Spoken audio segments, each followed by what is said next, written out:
pelatih Yordania soal laga hidup mati lawan timnas Indonesia U23 untuk lolos ke perempat final Piala Asia U23 2024. Kabar baik, ditanya soal kontrak Sinteyong, Erick Thohir sebut sepak bola Indonesia di jalur yang tepat. Ya, pelatih Libya mengaku kaget dan siap pasang badan untuk timnas Indonesia. Beginilah reaksi negara-negara ASEAN usai skuad Garuda dicurangi oleh Qatar.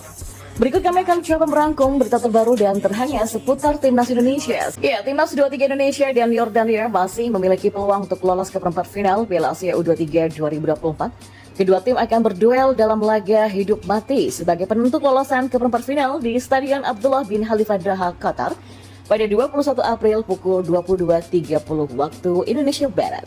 Saat ini timnas Indonesia U23 agak sedikit unggul dari Yordania. Posisi timnas U23 Indonesia saat ini berada di peringkat kedua klasemen grup A dengan 3 poin. 3 poin timnas U23 Indonesia didapat dari hasil mengalahkan Australia dengan skor 1-0. Yordania di posisi ketiga dengan 1 poin. Timnas Indonesia U23 butuh 1 poin lagi untuk lolos, sementara Yordania harus menang untuk melaju. Pelatih timnas U23 Yordania, Abu Sema, masih belum menyerah. Ia mengatakan akan mati-matian membawa Yordania lolos ke perempat final. Ia akan memperbaiki apa saja yang belum sempurna di dalam timnya. Yordania sudah menjalani 2 pertandingan sebelumnya. Laga pertama, Yordania bermain imbang melawan Australia dengan skor 1-1.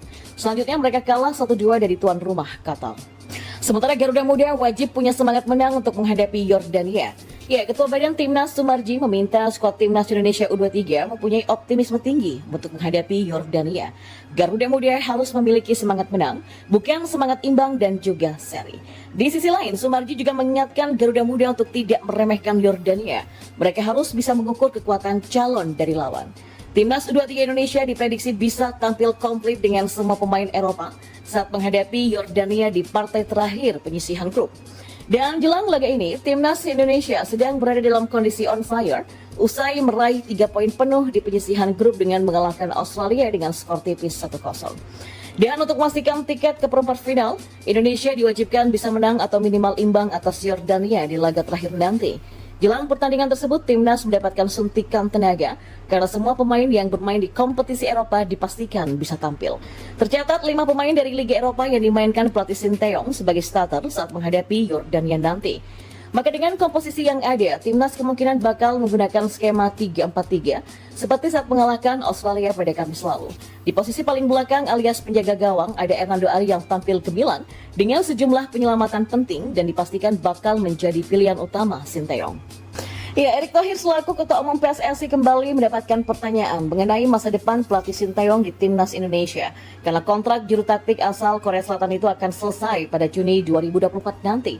Tak sedikit publik yang kemudian bertanya-tanya apa alasan PSSI tidak kunjung memperpanjang kontrak Sinteyong. Toh bersama Timnas Indonesia di kualifikasi Piala Dunia 2026 zona Asia, peluang lolos ke babak ketiga terbuka lebar. Sementara dari kubu PSSI memilih berpatokan dengan hasil Indonesia U23 di Piala Asia U23 2024. Mereka beralasan karena Sinteyong juga setuju perihal perpanjangan kontrak.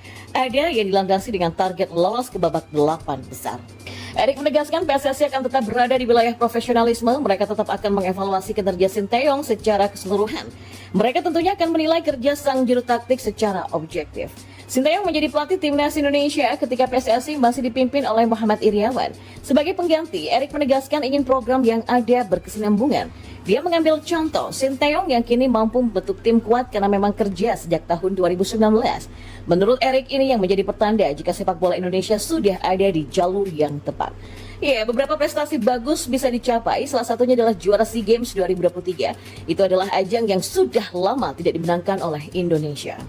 Ya, setelah usai timnas Indonesia dicurangi wasit Nasrullah Kabirov yang memimpin jalannya pertandingan skuad Garuda Muda kontra Qatar, negara-negara ASEAN pun mulai bereaksi. Pasalnya, skuad asuhan Sinteyong ini mendapatkan 2 kartu merah dan 1 penalti yang berujung kekalahan saat melawan Qatar pada laga pertama Grup A Piala Asia U23 2024 di Stadion Jassim bin Hamad, Qatar. Hal ini pun sontak membuat banyak negara kaget dan bereaksi panas atas kekalahan tidak wajar bagi timnas Indonesia. Negara seperti Thailand, Malaysia, dan Vietnam geram atas keputusan wasit Nasrullah Kabirov yang dianggap merugikan Indonesia.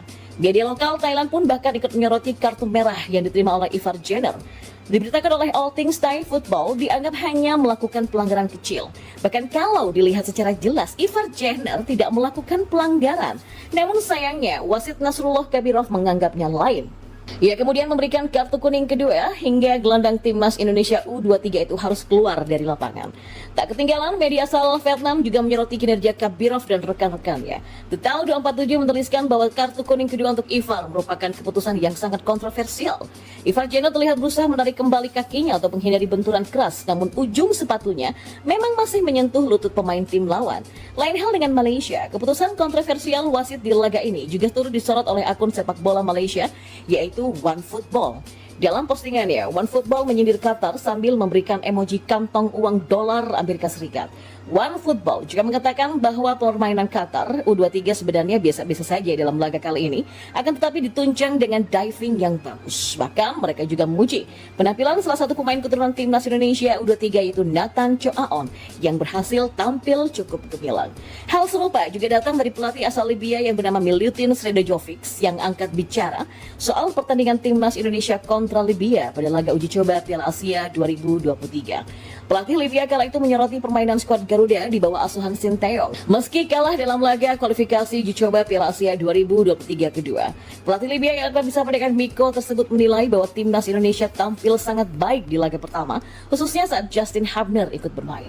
Kemudian pada laga kedua, timnas Indonesia bisa lebih unggul lewat gol yang dicetak Yakob Sayuri pada menit ke-6. Pelatih Libya itu pun juga mengaku kaget dengan permainan timnas Indonesia. Miko menyebut jika anak asuhnya mendapatkan keberuntungan karena kesalahan beberapa pemain timnas asuhan Sinteyong.